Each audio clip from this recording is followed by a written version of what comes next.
안녕하세요. 실전적 투자입니다. 오늘 또 7장을 보도록 하겠습니다. 이 부분 되게 중요합니다. 왜냐면은 앞으로 주식 투자 계속 하시게 되면 투자하는 방식에 대해서 고민할 텐데 많은 분들이 탑다운 방식을 하거든요. 근데 실질적으로 가치 투자는 바텀업 방식을 해야 돼요. 그 이야기 하는 건데요. 이거 이제 읽고 제가 읽어드릴 테니까 쭉 들으시면 납득이 되면 본인이 받아들이시면 돼요. 그래서 되게 중요하니까요. 정신 똑바로 차리고 한번 읽으시면 되고요. 근데 이해가 안 된다. 그럼 다시 보면 되죠. 어차피 주식투자는 어려운 그런 이론이 있는 거 아니에요. 실질적으로 어렵게 말하는 사람은 가짜든지 주식반을 잘 모르든지. 저도 처음에 주식투자 할 때 어려운 법비께서 그런 말씀하셨죠. 주식투자는 이론적으로 쉽다. 제가 그래서 이거 한 거예요. 물론 모르면 어렵죠. 모르면 어렵죠. 그래서 제가 쉽게 설명드리잖아요. 제가 많은 내용을 하는데 제가 10몇 년 했잖아요. 뭐 주식 투자 억대로 투자하고 막. 그런데 이것만 해도 충분해요. 솔직히 말해서 충분해요. 대신 이게 자기께 돼야 돼요. 자기께. 그리고 경험화 시키고, 제가 여러분한테 말씀드리는 게 이게 경험이 안 되면, 경험화 되지 않으면 좋은 말인데 와닿지 않을 수 있잖아요. 그래서 이 이론을 알고, 제가 말씀 처음에 드렸잖아요. 아는 작업을 먼저 하고, 그다음 테스트 투자하고, 그다음부터 진짜 실전 투자라고. 그리고 정금일 때는 어차피 테스트 투자예요. 억 단위 투자할 때가 진짜거든요. 그때 발휘하기, 그때 제대로 투자하기 위해서, 현명하게 투자하기 위해서 공부하는 거니까요. 아무튼 7장 되게 중요하니까요. 다시 보도록 하죠. 가치 투자 철학의 기원. 가치 투자 철학에 세 가지 핵심 요소가 있다. 첫째, 가치 투자는 특정한 저평가된 투자 기회를 발견을 수반하는 바텀업, 바닥부터 이제 하나씩 뒤지는 거죠. 그런 이야기 하는 거고요. 가치 투자는 상대 수익률이 아니라 절대 수익률을 추구한다. 마지막으로 가치 투자는 위험 회피 접근법이다. 위험 회피해야 돼요. 이게 관심을 두는 만큼 위험에도 주의를 기울인다. 바텀업 전략, 한 종목씩 보는, 그 다음에 다른 사람보다 좀 나으면 된다. 이게 아니에요. 절대 수익률이에요. 계속 설명드릴까요? 그리고 위험 회피해야 돼요. 그래서 항상 낮은 가격 아니면 사지 않는 거예요. 세 가지 가장 중요해요. 정말 중요합니다. 바텀업 투자의 이점. 대다수 전문 투자자들은 탑다운 방식을 사용한다. 이는 미래에 대한 예측에 기반하여 투자 계획을 확정하고 실행하는 것이다. 이 방법은 모든 단계에서 실수를 범하기 쉽기 때문에 어렵고 위험하다. 실행자들은 거시경제 여건에 대한 정확한 예측을 필요로 하고, 지금 이런 이야기는 지금 어떤 이야기냐면 탑다운 방식이 그렇다는 거예요. 탑다운 방식이. 근데 이걸 할 수 있다. 본인이 자신하면 하셔도 돼요. 근데 제가 해보니까 힘들어요. 그리고 주식투자 생활이 너무 힘들어. 그리고 자꾸 기관 투자자들이 하는 말 들어야 돼. 경청해야 돼. 너무 힘들죠. 그런 이야기 하는 건데 계속 진도 나가겠습니다. 특정 산업과 최종적으로 특정 기업까지 포함하는 경제의 다양한 섹터에 대한 영향을 올바르게 해석해야 한다. 이렇게 하는 것이 힘들지 않다 하더라도 탑다운 투자자들에게 정확한 예측과 함께 재빠른 투자 집행도 중요하다. 빨리 움직이지 못하면 더 빠른 투자들이 매수와 매도를 통해 게으름뱅이들의 잠재 수익 가능성을 없애버린다. 탑다운 투자자들은 큰 그림을 정확하게 알아야 한다. 지금 이거 하지 말라는 거예요. 이거 하지 말라는 거예요. 이게 너무 어렵기 때문에. 예를 들면 전례 없는 세계 평화 안전의 시대에 접어드는가, 이로부터 올바른 결론을 이끌어내야 한다. 독일의 재통일은 이자율과 마르크화의 가치를 상승시킬 것인가 아니면 하락시킬 것인가, 이 결론을 독일 국채를 사고 다국적 영업을 하는 미국 기업을 사는 등 매력적인 투자 영역으로 올바르게 연결시켜야 한다. 또한 10년물 독일 국채와 코카콜라 주식 매수처럼 특정한 증권의 매수를 올바르게 해야 한다. 마지막으로 이들은 재빠르게 사들여야 한다. 전기차 있잖아요. 쌀 때는 괜찮아요. 근데 비싸게 사잖아요. 그렇죠? 비싸게 사면 안 되거든요. 근데 이분들은 이제 이런 걸 무시하죠. 그리고 이때 사는 사람보다 막 올라가기 전에 빨리 사야 되니까, 이게 빨리, 왜냐면 이게 워낙 탑다운 모션을 많이 하니까 기관 투자들이 뿐만 아니라 개인 투자들이 많이 해요. 그래서 남들이 사기 전에 빨리 사야 돼요. 아니면 비싸게 사게 되니까. 그 이야기 하는 거예요. 따라서 탑다운 투자자들은 똑같은 일을 하는 수천 명의 똑똑한 다른 투자자들보다 더 빠르고 정확하게 예측 불가능한 것을 예측해야만 하는 임무를 떠맡고 있다. 탑다운 투자가 나보다 높은 가격을 지불할 다른 사람을 찾는 더 바보 게임인지 매번 엄청난 통찰력을 발휘하는 하는 소수 사람이 승리하는 더 천재 게임인지 분명하지 않다. 두 경우 모두 위험 회피성의 투자자에게는 매력적인 게임으로 비춰지지 않는다. 탑다운 투자에는 안전마진이 없다. 비싸게 사니까요. 탑다운 투자들은 가치에 기반하여 매수하지 않는다. 가치를 안 보고 그냥 경향상, 테마상 올라갈 것 같다 주가가, 그러면 사는 거예요. 비싼 가격이라도. 그게 탑다운 방식이거든요. 근데 더 올라간다, 그럼 수익이 나겠죠. 근데 만약에 예상치 않게 실적이 안 좋아지면 어떻게 돼? 주가가 폭 나거든요. 그래서 리스크를 안고 하는 투자예요. 이런 컨셉, 테마, 트렌드 많이 보셨죠? 뭐 안전술 테마라든지 테마가 많잖아요. 전기차도 마찬가지고. 전기차 실질 나요. 근데 문제는 탑다운 방식은 전기차가 미래 실적이 좋을 것 같으면 비싼 가격에 사도 된다 이런 말씀 하거든요. 말도 안 되는 소리죠. 몇 년 전에 5G가 유행 탔죠. 물론 5G가 주가가 올라간 다음에 제가 그때 기억나요. 몇 년 전에 올라간 상황에서 책이 나와요. 5G에 관한 책이 나와요. 그 다음에 주가가 더 올라갔어요. 이들 종목 주가가 어떻게 됐겠어요? 지금 여기 있어요. 여기. 그래서 걱정 마라. 여기서 사서 여기서 팔면 된다. 이런 말씀 하시고 싶은 거 아니죠? 가치가 매수 결정 요소가 아니기 때문에 가치를 안 봐요. 그냥 앞으로 주가 올라갈 것 같으면 사는 거기 때문에 명확한 매수 가격의 제한이 없다. 탑다운 매수자들이 투자자인지 투기꾼인지 잘 모르겠다. 만약 그들이 장래 사업을 잘할 수 있다고 진심으로 믿는 기업의 주식을 매수한다면 그들은 투자를 하는 것이다. 그러나 다른 사람들이 곧 살 것이라고 믿는 주식을 산다면 이들은 실제로는 투기를 하고 있는 것이다. 탑다운 방식의 또 다른 어려움은 이미 기업의 현재 주가에 반영되어 있는 기대의 수준을 가늠하는 것이다. 탑다운 예측으로 연간 10% 성장이 기대되는 기업을 매수했지만 시장 가격이 이미 15% 성장을 투자자들의 기대로 방향하고 있다면 도를 잃고 말 것이다. 따라서 탑다운 투자 결정 한 요소로 다른 사람들이 가진 기대치가 고려되어야만 한다. 반대로 가치 투자는 기본적 분석을 통해 개별적인 투자 기회를 가지는 증권을 찾아내는 바텀업 방식, 바닥부터 찾는 거죠. 가치 투자들은 개별 증권 하나하나의 사람과 메리트를 분석하여 바게셀된 증권을 탐색한다. 투자자의 탑다운 관점은 증권의 밸류에이션에 영향을 미치는 경우에 하나에 고려될 뿐이다. 이게 무슨 말이냐면은 전기차 테마다 할 수 있으면 실제로 돈을 벌 거잖아요. 계속. 그런 점에서는 고려 대상이라는 말이에요. 실질적으로. 그렇지만 탑다운은 주식 가격이 비싸도 사도 되고, 바텀업은 그래 기업 가치가 중요할 것 같다. 근데 비싸면 안 산다는 거예요. 그게 차이점이 있는 거예요. 그때는 고려될 필요가 있죠. 진짜로 돈을 계속 잘 벌 확률이 높잖아요. 근데 실제로 나중에 제가 설명드리겠지만 에코프로, BM 이런 거 같은 경우 매출은 증가하지만 현금 흐름 정말 안 좋거든요. 제가 조만간 한번 볼 거예요. 왜냐면 을기업이니까 대부분 을기업이에요. 대부분 다. 갑은 누구예요? 테슬라겠죠. 테슬라. 근데 이 테슬라 기업조차 너무 올라가면 엄청 폭락하죠. 당연히. 그건 당연한 거니까. 역설적으로 바텀업 전략이 많은 측면에서 탑다운 전략보다 훨씬 쉽게 적응할 수 있다. 그래서 첫 시간에 제가 말씀드렸잖아요. 편한 투자할 거냐 안 할 거냐 선택하시라고. 저는 편한 투자가 기본이에요.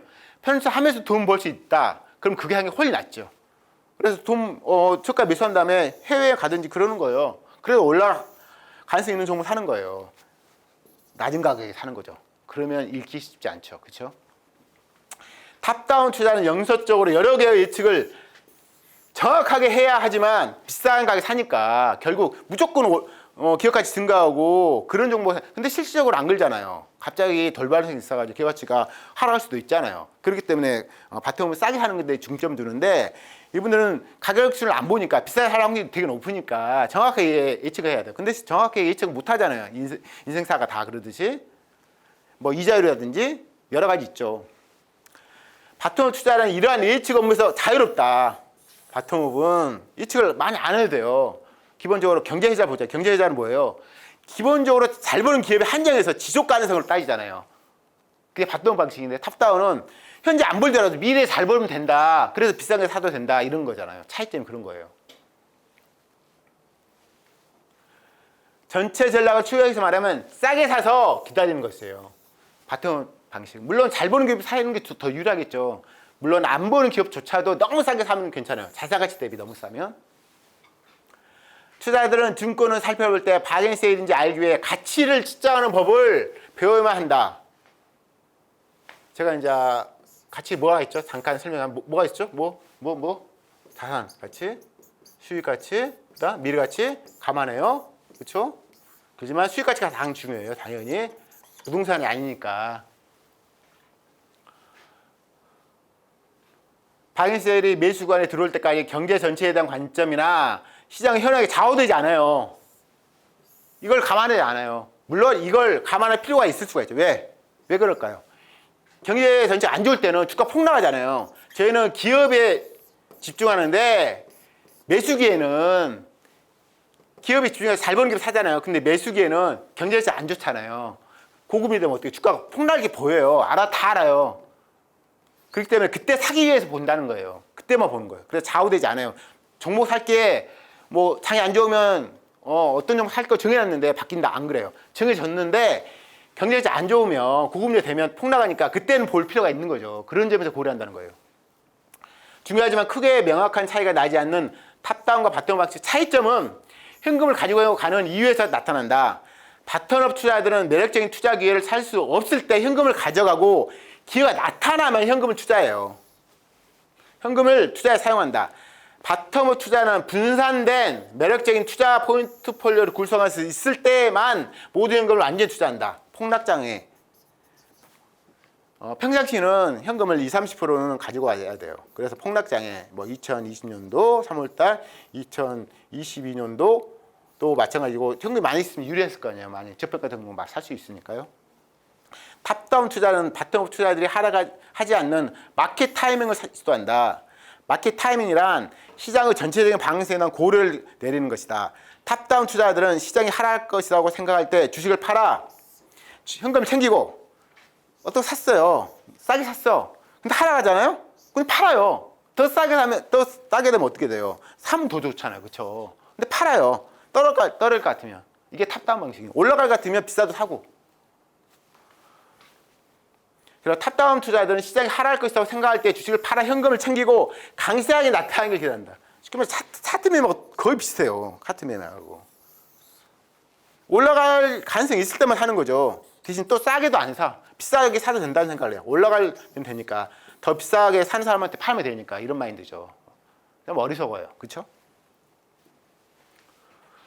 두 방법의 또 다른 차이점은 바텀업 투자는 그들이 투자하는 대상에 대해 단순하고 자세하게 알고 있다는 점이다. 이들이 직면한 불확실성은 제한적이죠. 그래서 적정가에 사요. 근데 계속 떨어지면 살 수 있는 거야. 이 종목이 너무 잘하니까. 떨어져도 더 사는 거죠. 기본적으로 같이 투자는. 바텀업 방식은 탑다운은 잘 몰라도 전기차가 다 좋을 것 같다. 전기차에서 잘 버는 기업이 정해져 있거든요. 솔직히. 물론 그 잘 버는 기업조차도 을기업이니까 현금으로는 안 좋아요. 실질적으로 보시면. 다 한번 보시면. 그렇지만 보세요. 바텀업은 쌀 때 샀는데도 불구하고 더 떨어지면 더 사죠. 왜? 잘하니까 그 종목에 대해서. 근데 전기차 테마를 산다. 개별 종목을 몰라요. 근데 전기차 테마 이 종목 다 전기차 관련 업종이다. 그러면 사는 거예요. 이 종목 잘 몰라도. 그러니까 어리석은 행위고. 그래서 떨어진다. 그럼 어떻게 돼요? 싸게 샀는데 불구하고 떨어지면 어떻게 해요? 매도 치죠. 잘 모르니까. 자산가치 평가를 안 하니까. 그래서 기초화되는 기업 가치가 얼마인지 주주들이 기초자산 가치 실현으로부터 얻을 수 있는 실현으로부터 이익을 얻을 수 있는지 가치와 가격과 가치의 괴리가 줄어들 가능성이 얼마인지 주어진 시장에서 발생 가능한 위험과 수익은 얼마인지 정도에 불과하다. 이 정도 알면 된다는 거죠. 근데 이게 다 기업과 관련된 이야기예요. 기업은. 매수하려는 그 기업에 관한 이야기예요. 전체 시장에 관한 얘기 아니에요. 근데 그래서 제가 모니터링 할 대상을 아예 세팅하라 했잖아요. 그래서 한 종목씩 미래 살 종목을 보는 거예요. 누구처럼요? 이 오런 버핏처럼. 그래서 이 종목에서 점점 알아가 한 주라도 사보세요. 좋은 종목은 비싸더라도. 그러면 알게 돼요. 기간이 지나다 보면 이 종목에 너무 잘 알게 되거든요. 그래서 이런 걸 평가하기가 되게 좋아요. 그래서 자산가치 어떤 거 있다. 그래서 이게 자산가치는 있는데 안 변하잖아요. 적자 아니면. 근데 너무 싸진다. 그럼 살 수 있는 게 있는 거죠. 그래서 그 이야기를 하는 거예요. 제가. 처음에 어렵게 느낄 텐데 나중에 지금 어려우면 우선 넘기시고 나중에 한번 다시 봐보시면 충분히 이 종목에서 개별 종목에서 잘할 수 있으면 이거 금방 평가 가능하거든요. 실질적으로. 바텀 투자들은 원래의 투자 결정 이유를 손쉽게 알기 때문에 투자 중단을 해야 할 때도 잘 알고 있다. 그쵸? 개별 종목이 워낙 이상한 행위를 하든지 이 회사 사업이 변질되든지 이러면 바로 매도 쳐야죠. 증시사 테마 탄다고 그냥 무조건 비싼 데 사가지고 홀딩하면 안 되잖아요. 그쵸? 그분들은 그래요. 근데 바텀업은 개별 종목 잘하니까 매도할 상관, 이 회사가 문제가 있구나. 그럼 매도 칠 필요도 있죠. 같이 투자할 때 무조건 매도 안 한다. 아니에요. 회사 변질했든지 너무 주가가 올라갔든지 이따가 이제 매도 이후 시간에 매도 사유에 대해서 이야기할 텐데 매도 사유가 있으면 매도해야 돼요. 같이 투자해도. 바텀 투자는 원래 투자 결정 이유를 손쉽게 알기 때문에 투자 중단을 해야 할 때도 잘 알고 있다. 기존 자산의 가치가 변할 때, 경영진이 무능하거나 부패했을 때, 가격이 기업 가치를 완전히 또는 그 이상은 방해했을 때, 너무 올라갔을 때 팔아야죠. 기업 가치 이렇게 증가하는데 주가 이렇게 올라갔어요. 갭이 이렇게 큰데 안 팔아요? 팔아야죠. 언제 사요? 떨어지면 이때 사고 아니면 계속 갖고 있든지. 기업 가치 증가폭이 너무 빠르다. 난 팔기 싫다. 이 시총은 안 올 것 같아. 향후 몇백억짜리인데 그럼 안 파는 게 나올 수 있어요. 대신 기업 가치 증가폭이 엄청 빠른 종목에 한정해요. RO20 종목 이런 거 있잖아. JYP, 아프리TV 이런 거 쉽게 매도 치는 거 아니에요. 원래 예전에 샀던 사람들은. 안 그랬으면 10배를 못 먹거든요. 그 시총은 안 와요. 안 와요. 영원히 안 올걸요? 왜냐면 매출액이 다르고 순이익도 다르고 현금에서 자산이 다를 거 아니에요. 그렇죠? 투자 결정의 이유가 더 이상 타당하지 않은데도 증권을 보유하고 있는 투자자들은 큰 손실에 직면한다. 어떤 종목 이렇게 진짜 폭등한 경우 있거든요. 물론 어떤 걸 샀어요. 근데 막 테마성 타. 너무 올라가. 막 이게 몇 천짜리인데 몇 조까지 날아가 버려. 매도해야죠. 매도해야죠. 그렇죠? 과하게 평가될 때 매도해야 돼요. 투자에 있어 마인드를 바꾸는 것은 틀린 것이 아니다. 마인드를 바꾸면 아무것도 하지 않은 것이 잘못된 것이다. 반대로 탑다운 투자든 그들의 투자가 더 이상 유효하지 않은지 알아채는데 어려움을 겪는다. 애초에 비싸게 사기 때문에 더 비싸게 팔기 위해서는 뭔가 많이 알아야 되잖아요. 그래서 이게 쉽지 않아요. 파는 타임을. 물론 싸게 사면 이게 쉽죠. 싸게 사면 되게 쉬워요. 나중에 이제 해보시면 알겠지만 싸게 사면 솔직히 과하게 떨어진 종목 사면 기업가 증가 안 해도 진짜 올라가거든요, 많이. 그게 이제 바텀업 방식이니까. 만약 이자율이 하락할 것이라고 라는 판단에 근거해 투자를 했는데 이자율이 상승한다면 언제 어떻게 틀렸다고 결정할 수 있을까? 결국 투자가 성공할 수도 있겠지만 성공할 수도 있긴 하죠. 실패할 수도 있다는 게 문제예요. 손쉽게 재평할 수 있는 가치에 대한 판단과 달리 미래에 대한 탑다운 예측에 따른 투자 의사를 기를 수 있는 근거를 대기는 참 어려운 일이다. 이자율도 감안해야 되고 이자율 석유 유가 상승 하락한지 어렵거든요. 갑자기 상승하다가 진짜 갑자기 폭락해요. 이걸 이제 이 원자재 관련해서 투기하는 경우 많은데 이걸 세계를 지배하는 그런 분들이 있거든요. 장난 좀 쳐요. 그렇기 때문에 그분들이 뭐 진짜 친한 지인이다 그럼 모를까 그러진 않잖아요. 그렇죠? 그래서 이런 거에 근거해서 투자하면 쉽지 않습니다. 해외여행도 못 가죠. 불안하니까 어떻게 될지 모르니까. 기업 가치는 고정돼 있잖아요. 최고 적자 아니면 누적되니까 거의 그 기업 가치 감안해서 사면 되게 쉬운 거예요. 절대 수익률 적용하라. 절대 수익률. 지금껏 많은 기관 투자들과 개인 투자자들은 상대 수익률을 적용해왔다. 이들의 투자 목표는 시장이나 다른 사람들을 이기는 것이지 절대 수익이나 손실을 나타내는 결과에는 무관심하다. 괜찮은 상대 수익률, 특히 단기의 상대 수익률은 다른 사람들이 하는 것을 따라하거나 다른 사람들이 하려는 것을 알아내어 미리 하는 것만으로도 달성할 수 있다. 있었다. 이와 달리 가치 투자들은 절대 수익률을 추구한다. 이들은 시장 전체의 향방이나 다른 투자자들이 해낸 것이 아닌 자신만의 투자 목적과 관련된 이익에만 관심을 갖는다. 훌륭한 절대 수익률은 가치가 완전히 반영된 포지션을 정리하는 동시에 저평가된 증권을 매수함으로써 달성할 수 있다. 그죠? 주가 너무 폭등하면 매도 쳐야 돼요. 매도 쳐야 돼요. 물론 다시 이제 기업가 증가하니까 다시 올라가겠지만 이게 폭이 너무 크면 매도 쳐야 돼요. 매도 쳐야 돼요. 그래가지고 제가 그러잖아요. 관심 종목을 어차피 계속 보고 있을 거 아니에요. 그 중에 싼 걸 갈아타면 돼요. 그래서 보유 기간 대비 수익이 너무 높다. 그럼 매도 치는 게 현명하죠. 현명하죠. 대부분 투자자들은 오직 절대 수익률만이 중요하다. 대부분 투자자들에게는 오직 절대 수익률만이 중요하다. 만약 상태의 상대의 수익률을 어떻게 쓸 수 있겠는가? 맞는 소리죠. 근데 지수 대비 선방했다. 좋은 거 아니에요. 좋은 거 아니에요. 현명하지 않습니다. 이 행위를 기관은 엄청나게 펀드 수익률 매길 때 시장 지수 대비 선방했으면 다행이다. 이렇게 해야지. 왜냐면 환매에 안 당한 게 목적이거든요. 그분들 펀드 운영하는 사람들은. 근데 개인 투자는 어떻게 해요? 돈을 안 벌면 그거 갖고 너 생활을 할 수도 있고 이런 건데 곤란하지 않아요. 그렇죠? 보통 절대 수익률을 추구하는 투자자들은 보다 장기적인 관점을 견지한다. 그래서 기본적으로 기업 가치가 많이 증가한 종목을 무조건 포트에 담아야 돼요. 왜냐면 기업 가치는 많이 증가하면 주가는 이렇게 밑으로 횡보하더라도 결국 이렇게 찍어서 날아가거든요. 경우 되게 많아요. 여러분이 앞으로 이제 ROE20, 영업이익 20, 뭐 매출 증가 종목 세팅할 거 아니에요. 다 매출 못해요. 갭이 큰 게 있어요. 근데 몇 년 동안 횡보할 수 있어요. 근데 어느 순간 한 번에 날아가 버리거든요. 왜냐면 주가라는 것은 무조건 그냥 놔두면 올라간 게 아니라 누가 매수해야 올라가잖아요. 그지? 소외된 종목은 몇 년 동안 횡보할 수 있잖아요. 저가에. 그쵸?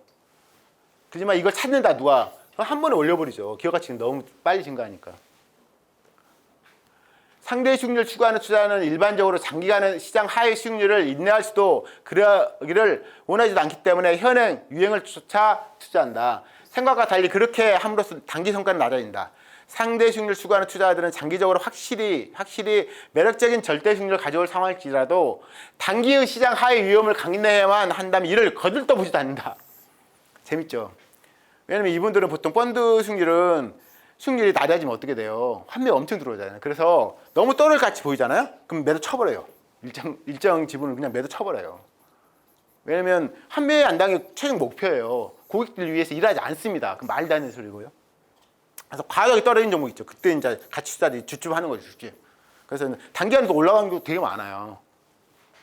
반대로 절대 수익률 추구하는 투자자들은 손실 위험이 작지만 왜? 싸게 사니까. 장기적인 성과가 약정된 소외된 투자 대상을 사는 것을 더 좋아한다. 왜? 경험해보니까 그냥 물론 잘 버는 기업을 사야 되지만 안 버는 기업조차 자산가치 대비 너무 싸잖아요. 이 몇 년 신자가 사요. 근데 ROE 저희들은 ROE 10%를 못 보는 기업인데 이런 기업이 몇 년 신자가 10년 신자가 상정시가 때리잖아요. 1년 홀딩 해보세요. 기본적으로 100%를 먹어요. 2020년도에 검증된 거거든요. 안 버는 기업조차도 그래요. 상대 수익률과 절대 수익률 추구 큰 차이점 가운데 하나는 현금 보유 전략에서 분명히 나타난다. 상대 수익률 추구하는 투자들은 장세상에서 뒤처지게 만들 수 있기 때문에 현금을 보유하지 않은 채 현금 전부를 완전히 투자하는 것을 전형적으로 선택한다. 목적이 시장을 이기거나 따라가는 것이기 때문에 특정 투자에 즉시 사용되지 않은 현금을 시장 인덱스에 투자해야만 한다. 이와 반대로 절대 수익률을 추구하는 투자자들, 가치 투자자들은 박은세 투자 대상이 없을 때에는 현금 잔고를 보유하기를 원한다. 경험을 계속 할 건데 장이 좋아요. 폭락장도 아닌데 다 매매를 해버리잖아요. 그럼 폭락기 오잖아요. 그러면 어떻게 해요? 손가락만 빨고 있어야 되잖아요. 저도 계속 경험을 하면서 깨우치는 건데 장이 안 좋을 때는 현금이 있으면 정말 좋거든요. 그때를 위해서 꼭 현금을 평상시엔 최소 20-30%를 보유해야 됩니다. 계속 경험하면서 깨우치는 거죠. 현금은 유동성이 확보되고 때로는 미미하지만 인플레이션 이상은 매력적인 이익을 주기도 한다. 현금 유동성은 최소 거래 비용으로 다른 투자 대상을 바꿀 수 있는 유연성도 제공한다. 현금은 시장 하락기에 가치가 하락하지 않기 때문에 현금이 가치가 하락하지 않죠. 다른 투자 포지션과는 달리 장래의 박앤세일 투자를 할 수 없는데 따른 손실이라는 기회비용을 발생하는 위험을 수반해야 한다. 너무 어렵게 말하는데. 폭락전에 살 수 있다는 거죠. 그때 기회를 얻을 수 있으니까 그때를 위해서 현금을 보유하라 이 말씀을 한 거예요. 너무 어렵게 해석을 했네요. 보니까 기회비용이라는 것은 어떤 선택으로 인해 포기된 기회를 가운데 가장 큰 가치를 갖는 기회 자체 또는 그러한 기회를 갖는 가치를 말한다. 이런 게 중요한 게 아니라, 그러니까 방위세일 할 때 사면 줍줍만 하면 정말 수익률 높거든요. 그때를 위해 현금 보유를 무조건 하라는 거예요. 그것만 아시면 됩니다. 유형과 수익, 내용은 어려울 것 같은데 실제로는 어렵지 않습니다. 다른 많은 투자들이 얼마나 벌 수 있을지에만 사로잡혀 얼마나 손실을 볼 수 있을지 모르고 있는 반면에 가치 투자는 위험만큼 수익만큼 위험에도 관심을 준다. 대부분 투자자들은 위험에 관해 생각할 때 혼란스러워한다. 혹자는 위험과 수익이 항상 위험이 클수록 이익이 커지는 비례관계가 있다고 주장한다. 그러나 이것이 항상 옳은 것은 아니다. 다른 이들이 위험을 증권 가격 변동을 리스크를 강조하는 변동성과 동일시하는 오를 범한다. 이들은 과대평가, 판단 실수, 잘못 운용되는 투자 포트폴리오부터 위험을 무시하고 있다. 과대평가를 사면 안 돼요. 그런 말씀 한 거예요. 위험과 수익의 지속적인 비례관계는 효율적 시장에서만 성립된다. 어떤 계류도 즉시 수용될 것이고 이것은 시장을 효율적으로 만들 것이다. 비효율적인 시장에서는 낮은 위험과 높은 수익을 제공하는 투자를 찾을 가능성이 있다. 이 책이 기본적으로 자산운용사 그 직원이 한 거거든요, 번역을. 그래서 좀 어렵게 된 거고 결국은 이게 좀 말이 꼬이는 말인데 결국은 단순한 이야기를 이해하면 돼요. 그냥 위험을 안고도 투자할 수 있어요. 싸게 사면 그 이야기를 하는 건데 지금 너무 어려운 이야기를 계속 한 거예요. 싸게 사면 돼요. 그럼 위험을 안고 사는 건데 또 효율적인 시장은 비효율적이잖아요. 그렇죠? 비효율적인 시간은 가치가 이렇게 상승해도 주가는 과도하게 하락한다. 그렇죠? 그게 비효율적인 거죠. 기업 가치와 주가 같이 가는 게 효율적인데 실제로 안 그러잖아요. 그 이야기를 하는 거예요. 비효율적인 시간에서 낮은 위험과 높은 수익을 제공하는 투자를 찾을 가능성이 있다. 낮은 위험, 높은 수익. 왜? 싸게 사면. 이것은 정보가 널리 알려지지 않거나 하나의 투자 대상이 특별히 분석하기 어렵거나 투자자들이 가치와 무관한 이유로 매수와 매도에 나설 때 생겨난다. 교평가되어 있는 위험한 투자들도 나타나곤 한다. 왜냐하면 금융시장이 과도한 밸류에이션으로 치우치고 투기꾼들이 과도한 매수가격을 계속 지불함으로써 고평가 상황을 정정하려는 시장의 경향을 어렵게 만들기 때문이다. 또한 비양심적인 브로커들은 누구든 매수자가 하는 이때가 있다면 고평가된 투자 대상을 항상 만들어낸다. 그래서 개인 투자를 공부하셔야 돼요. 개인 투자를. 공부 안 하시면 당합니다. 사실 이들에게 공정한 가격으로 팔아야 한다는 법적인 의무가 없긴 하다. 그렇긴 하죠. 그렇긴 해요. 그렇지만 좋은 분들은 아니죠. 솔직히. 돈 문제잖아요. 돈 문제. 그렇죠? 시장이 비효율적이기 때문에 거래 당시에 투자자들이 위험의 수준을 쉽게 설득할 수 없고 수반되는 수익이 반영된 것이지 자신할 수는 없다. 위험과 수익은 개별 투자안들에 대해 독립적으로 얻어야 돼. 개별 종목마다 다 달라요. 그래서 이게 돈 문제이기 때문에 본인이 기업을 평가할 줄 알아야 돼요. 근데 쉬워요.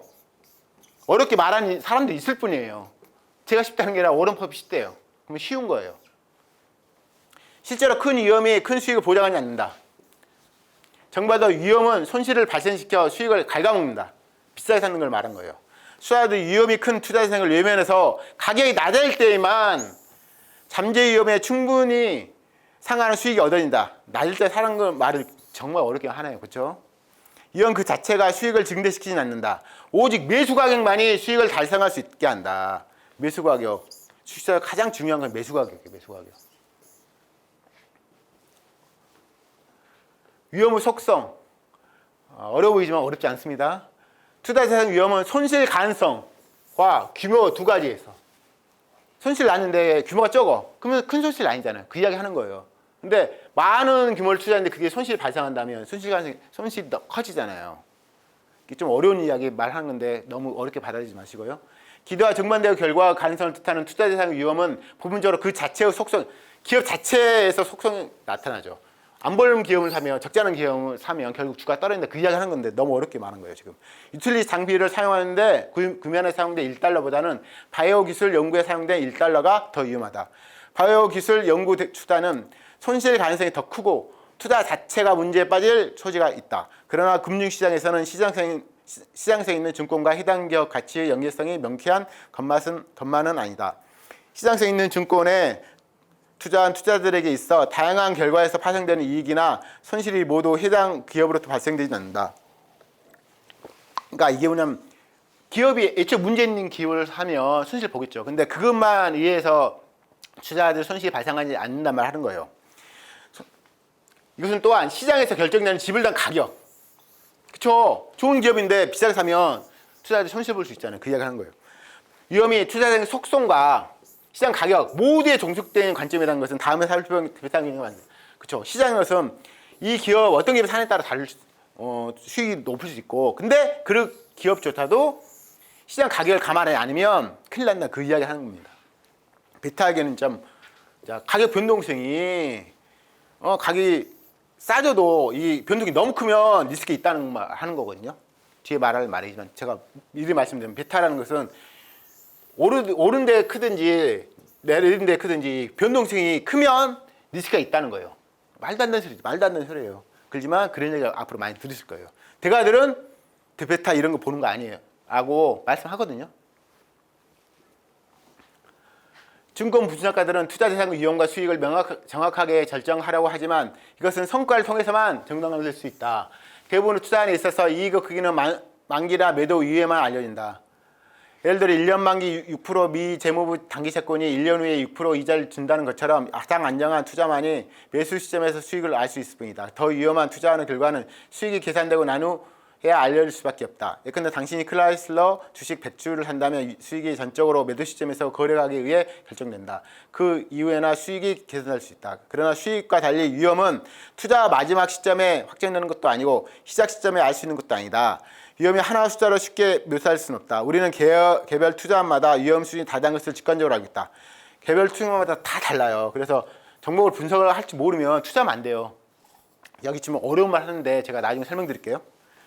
정부 채권은 첨단 기술 기업의 주식만큼 위험하지 않다. 그러나 식품 포장지에 영양 정보가 적혀 있는 것처럼 투자안 자체가 리스크에 대한 정보를 제시해주지 않는다. 투자안이 리스크를 다 알려주지 않기 때문에 분석할 줄 알아야 돼요. 그보다 위험은 투자로부터 발생 가능한 손실의 가능성과 규모 분석에 따라 각각 투자자들의 머릿속에 내지 않은 인식이라고 할 수 있다. 만약 석유 탐사 광고가 텅 빈 구멍이라고 입증된다면 위험하다고 불릴 것이다. 또한 채권의 디폴트나 주가 폭락도 위험하다고 여겨질 것이다. 그렇다고 광고가 석유로 가득 차 있거나 채권의 원리금 지급이 순조롭거나 주가 폭등한다고 투자 시점에 이것들이 위험하지 않다고 할 수 있을까?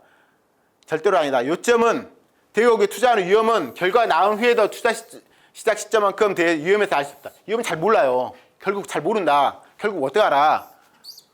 알 수 없기 때문에 이렇게 하자는 거예요. 대처하시는 거예요. 위험을 잘 알 수 없기 때문에 적절하게 분산하고 필요하면 해지하고 안전만이 갖고 투자하라. 싸게 사는 거예요. 좀 분산도가 좀 필요하고 한정만 몰빵하는 거 좀 위험하죠. 경우에 따라 집중점 필요한 거 별도 문제예요. 우리가 투자 대상의 위험에 대해 모두 알 수 없기 때문에 할인하여 투자하려고 노력해야 한다는 거예요. 점은 명쾌한 논리다. 발견될 요소들이 상황이 잘못되는 데 대한 쿠션이 되어줄 것이다. 제가 이 책을 고른 이유 중에 제 생각 너무 비슷한 거예요. 매수 가격이 주식사의 그 투자 수익을 결정한다, 그 이야기를 하는 거거든요. 그 위험을 정확히 모른다기 때문에 할인해 사야지, 그래야지 잃지 않는 투자한다는 말을 하시는 거예요. 베타거나 혹은 나쁘거나. 제목이 어렵죠? 내용도 어려워요. 그렇지만 제가 한 방에 날려버릴 거예요. 한마디로. 많은 시장 참여자들이 투자 위험은 행글라이딩이나 산악 등반처럼 특정 증권에 내려 있다고 생각한다. 현대 재무 이론을 이용해 학자들과 많은 시장 전문가들은 위험을 단 하나의 통계 수치인 베타로 측정하는 시도를 해왔다. 베타는 증권이나 포트폴리오 역사적 가격 변동을 시장 전체의 변동과 비교한다. 고베타 주식들은 상승장에서 시장 평균보다 더 많이 오르고 하락장에서 시장 평균보다 더 많이 떨어진 경향을 보이는 주식으로 정의된다. 이들은 큰 변동성으로 인해 고베타 주식들은 저베타 주식보다 더 유명한 것으로 간주된다. 변동이 크면 주가 가격 변동이 크면 위험하다는 거예요. 말이 돼요? 말이 안 돼요. 애초에 말이 안 돼요. 말이 안 돼요. 그러면 가격 변동이 적으면 위험이 덜해요? 아니요. 그렇지 않아요. 나는 과거 가격 변동을 반영하는 하나의 숫자가 증권의 위험을 전부를 나타내는 것으로 여기는 것이 터무니없다는 것을 알아냈다. 베타 관점은 위험을 전적으로 시장 가격 변화로부터 찾기 때문에 특정 기업의 펀더멘털이나 경제상을 고려해 넣는데 실패하고 있다. IBM 주식이 한 주당 50달러에 팔릴 때 100달러에 팔릴 때보다 위험이 적은 투자가 아닌 듯 가격 수준상 고려 또한 무시되고 있다. 게다가 베타는 보유 포지션의 위험에 영향을 줄 수 있는 투자자들의 노력도 포함하지 못하고 있다. 의율권 대결, 청산, 경중화 대화, 경영권 있는 주식의 대량 매수 등과 같은 기초자산 가치를 직접 실현시킬 지킬 수 있는 방법들 말이다. 배사는 또한 모든 투자의 상승 가능성과 하락 가능성을 완전히 동일하게 취급하는데 변동은 폭만 크면 똑같이 취급한다는 거죠. 말도 안 되는 거죠. 이는 투자하는 변동성을 시장 전체의 변동성과 일치한 함수 관계로 가정하기 때문이다. 이것은 우리가 알고 있는 현실과 너무나 합치되지 않는다. 실제로는 가격, 증권 가격의 변동성이 미래 투자 성과를 신뢰성 있게 예측해 주지 못한다. 따라서 위험은 척도는 불합격이다. 이 변동성이 크면 위험하고 변동성이 적으면 위험하지 않다. 이 이론을 말한 건데 말이 안 된다는 말 계속 말씀한 거예요. 이해가 좀 너무 어렵죠. 그렇지만 쉽게 간단 한 줄로 딱 끝내면 돼요. 일시적 가격 변동 관련성, 투자 대상은 확정된 손실 가능성에 대하여 투자 기간 내의 가격 변동 가능성도 기초자산 가치와는 별로 관련이 없다. 가격 변동이 무슨 의미가 있어요? 기업가치 증가하면 가격은 마음대로 왔다 갔다 하잖아요, 그렇죠? 수요 공급에 의해서 단기적으로 불고 또 이제 중기적으로는 금융 현실에 의해서 주가는 왔다 갔다 해요. 그렇지만 기업가치 증가하면 나중에 주가는 어디 있어요? 천장이 있게 되는 거죠. 다시 한 번요. 투자 대상이 확정된 손실시간에 더하여 투자 기간 내의 가격 변동성도 기초 자산 가치와는 별로 관련성이 없다. 일단 이것도 구별하지 못하죠. 많은 투자자들이 가격 변동을 심각한 위험으로 여긴다. 잘못된 거예요. 투자 대상 가격이 하락하면 펀더멘털하고 상관없이 위험해 보인다고 생각한다. 하지만 일시적인 가격 변동이 정말 위험한 것일까? 이는 영구적인 가치 손상이 없는 한 특수한 상황에서만 특정한 투자자들만 위험하다. 물론 위험할 수 있어요. 특정한 투자자들에게는. 투자자들이 단기 수요와 공급에 의해 일시적인 가격 변동과 기업 펀더멘털과 관련된 가격 변화를 항상 구분해내기 어렵다. 공부를 안 하니까 그런 거예요. 공부하면 쉽게 구분하죠. 현실은 사실이 확정된 후에만 가능하다는 점이다. 투자자들은 투자 대상에 대해 비싼 값에 사거나 절망적인 실적으로 주가가 지속적으로 하락하는 기업을 사는 것을 피하기 위해 노력해야 하지만 노력해야죠. 폭락할 종목을 막 살 건 아니에요. 폭락한 다음에 사야죠. 불규칙한 단기 시장 변동을 피해 나갈 수는 없어요. 게다가 투자자들은 가격 변동을 기대해야만 하죠. 싸게 사면 올라가야 되니까 올라가야 수익 나잖아, 그렇죠? 어느 정도 변동성도 인내할 수 없다면 애초부터 증권에 투자해 말해요. 산 다음에 10% 손실 난다고 연락 한 분이 있어요, 예전에. 펀드 승리, VIP 투자 자문에 이제 돈을 지금은 5억 아니면 안 받아도 된대. 예전에 2억이고 3억 그랬는데 그분이 이제 저한테 연락했는데 10% 손실했대요. 그래서 저한테 연락한 거예요. 불안해서. 근데 10% 손실은 흔한 거예요. 기업 가치가 계속 증가하는 한 주가는 떨어지고 올라가 이러잖아요, 그렇죠? 이걸 모르신 거네요, 그분은. 그래서 인내할 수 없으면 증권 투자하면 안 돼요. 기업 가치를 보고 하는 건데 필연적으로 떨어져요. 필연적으로 사면 떨어진다 생각하고 사세요. 애초에 저는 그러거든요.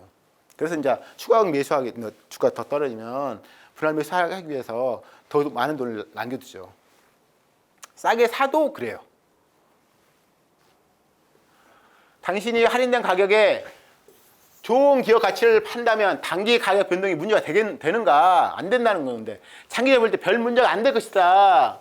궁극적으로 가치가 증권의 가격에 반영될 것이다. 게다가 아이러니하게도 장기 투자에서 단기 변동 의미는 항상 단기 시장 영향과는 반대다. 예를 들면 단기가 하락은 실제로 장기 투자의 수익을 높여준다. 왜? 매수할 거니까 기업 가치가 증가하는데 갑자기 급락해요. 폭락해. 그러면 장기 투자들은 수익 높죠. 이때 살 거 이때 살 수 있으니까. 그렇죠? 그러나 투자자에게 중요한 단기 가격 변동을 일으키는 몇몇의 우발적인 사건들이 있다.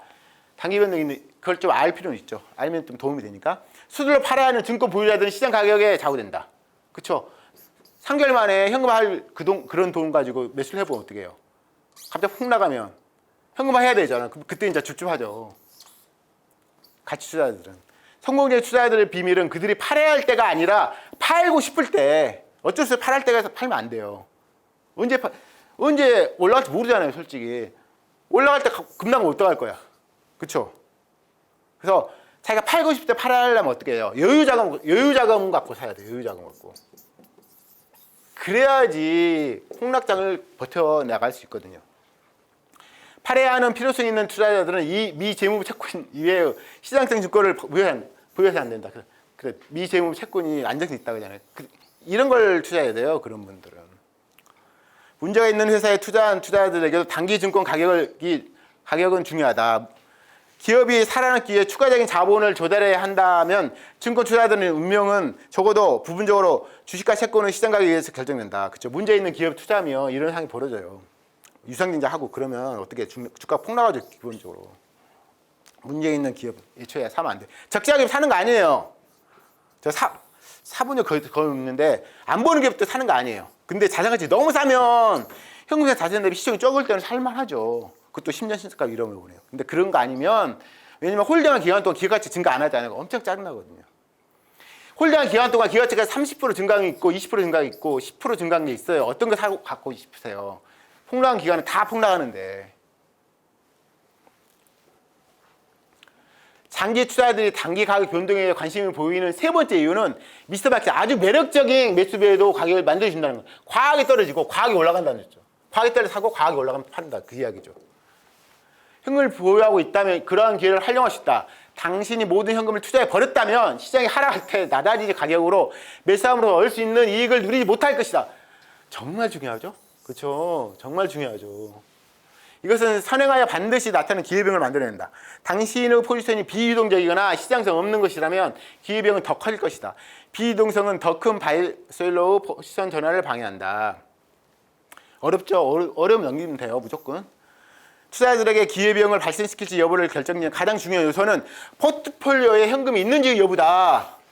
적정한 현금 잔고를 유지하거나 주기적으로 상당한 현금을 만들어내는 주식을 보유하는 것은 선행하는 기회비용의 발생의 횟수를 줄이는 경향이 있다. 어렵지만 포트폴리오에 현금이 있어야 돼요. 그래야지 이제 폭락 때 살 수 있고, 그때 폭락 때 사는 주식은 진짜 이상한 기업 아닌 이상 수익률이 엄청 높고 1년 수익률이 50% 100% 되거든요.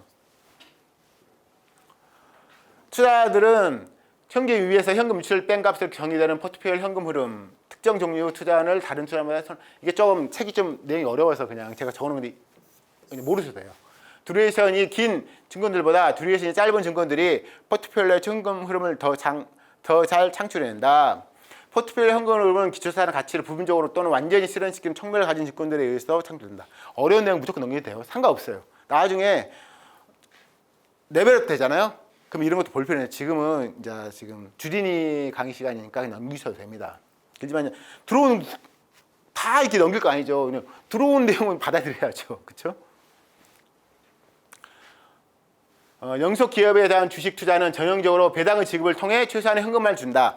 반대로 파산 상태이거나 청산 중인 회사와 증권들은 수년 내에 포트폴리오에 상당한 유동성을 만들어 줄 수 있다.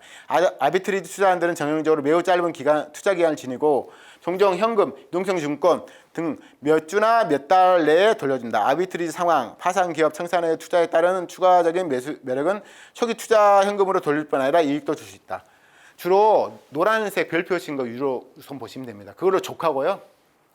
그 문구도 어렵다. 그러면 넘기셔도 돼요. 어차피 클릭할 때 도움 안 되면 도움 안 돼요. 지금 이 내용은 솔직히 일반적인 투자자는 거의 모르는 내용이거든요. 솔직히. 그러니까 여기 중에서 들어온 내용 있잖아요. 확 와닿는 거. 그것만 알아서 또 충분하고 나중에 업그레이드 될 때 그때 보시면 돼요. 전 이제 직업이니까 하나하나 분석하는 거예요. 평생 이제 할 거니까. 해지는 기회비용을 제한할 수 있는 또 다른 방법이다. 해지는 가격 하락에 대한 쿠션 역할을 할 수 있도록 다른 포유 포지션과 반대 방향으로 움직일 것을 기대되는 투자입니다. 해지가 가치 있게 되면 팔 수 있고 이것이 새롭게 만드는 기회에 이용할 수 있는 자금을 제공한다. 해지라는 것은 투자자가 보유하고 있거나 앞으로 보유하려는 자산의 가격이 변함으로 발생하는 위험을 없애는 시도 여러 가지 이제 투자하는 건데 투자를 분산한다는 건데 여러분이 당장 안 하니까 몰라도 됩니다. 당장은 안 할 거잖아요. 그렇죠? 지금 몰라도 돼요. 결론입니다. 결론이 다 왔네요. 다 왔어요. 가치 투자 첫 번째 목적이 뭐죠? 돈을 잃지 않는 것이다. 버핏이 한 말이잖아요. 그렇죠? 버핏하고 이 세스클만하고 거의 공통점이 정말 많거든요. 물론 어떻게 보면 세스클만이 더 보수적일 수 있어요. 근데 둘 다 엄청난 돈을 벌었고 실질적인 오너고 당연히 조단위 부자예요. 그러니까 여러분이 제가 닮을 그런 대상인 거예요. 가치 투자의 전략 세 가지 요소는 이 목표를 달성하게 해준다. 이게 목표예요. 목표. 기본적 분석을 통해 재무 분석 당연히 하셔야죠. 할 줄 모르면 투자하면 안 돼요. 실질적으로 솔직히. 한 번 하나씩 한 종목씩 보는 거예요. 주의원 바간세를 찾는 바트너 방식이다. 물론 이건 종목을 보는 거고 이건 주가를 보는 거예요. 주가. 다른 문제예요. 파트너 방식이 내가 아는 한 돈을 잃지 않는 가장 확실한 방법. 이분이 40년 한 다음에 이 글을 쓴 겁니다. 절대 수익률 추구법은 손실 회피와 일치된다. 반면 상대 수익률은 그렇지 않다. 마지막으로 영구적 가치 손상 가능성과 크기를 뜻하는 위험에 주의 있게 관심을 두는 거. 위험을 항상 감안해야죠. 어떨 때 위험해요? 딱 생각나는 게 비싸게 사면 안 된다는 거예요. 어떻게 보면 당연히 회사, 이 기업, 살려는 기업 자체가 문제가 있을 수도 있고 위험에 주의 깊게 관심을 두는 것도 가치자리 돈을 잃지 않을 수 있는 방법이다. 포트폴리오에서 현금이 창출된다면 수용 가능한 이익을 내는 것과 일치되는 것이고 투자자는 그들의 장기적인 투자 목표를 달성하면서 투자액 내에 가격 하락을 위한 기회를 비용도 줄 수 있다. 키워서 잃지 않기 위해서는 하나씩 좋은 종목이 아닌 거 보고 그 종목조차도 저염 박일세일 때 사고 절대 수익률 추구해야 돼요. 남보다 뭐 덜 잃었다. 좋은 거 아니에요. 잘한 거 아닙니다. 그 손실 회피를 해야 돼요. 항상 잃지 않은 투자를 먼저 해요. 위험 회피도 하고 어떻게 보면 똑같은 말이죠. 손실 회피, 위험 회피 똑같은 말이에요. 아무튼 여기까지 제가 세스클라마 안전마취 중에 1장, 5장, 6장, 7장을 봤거든요. 다른 부분 못 봐도 이 부분은 되게 중요하다고 생각해서 제가 이걸 넣고 제가 실제 실강할 때도 이건 제가 넣어서 읽히게 하거든요. 수강생들한테. 이걸 저 같은 경우 개인적으로 뭐 화장실 가서도 제 강의 그 낭독 동영상이 따로 있어요. 유튜브에. 그거 보시고 들으시면 돼요. 그래서 되게 중요한 내용이니까요. 철학이 되게 중요해요. 주식할 때. 실제 이론 내용은 그렇게 많지 않아요. 솔직히. 저도 많다고 생각했거든요. 근데 공부를 하면 할수록 변수가 많은 투자는 어려워요. 어떤 투자든지 변수가 많으면 어려워. 단순하게 이 기업가치 증가하고 주가가 연동되다 그러잖아요. 그럼 그 기업가치가 뭔가 알고 가장 중요한 내용이 뭔가 다른 건 부수적인 내용이거든요. 제가 그런 이야기 나중에 또 다시 해드릴게요. 아무튼 수고하셨고요. 다음 시간에 또 좋은 내용으로 찾아뵙도록 하겠습니다. 감사합니다.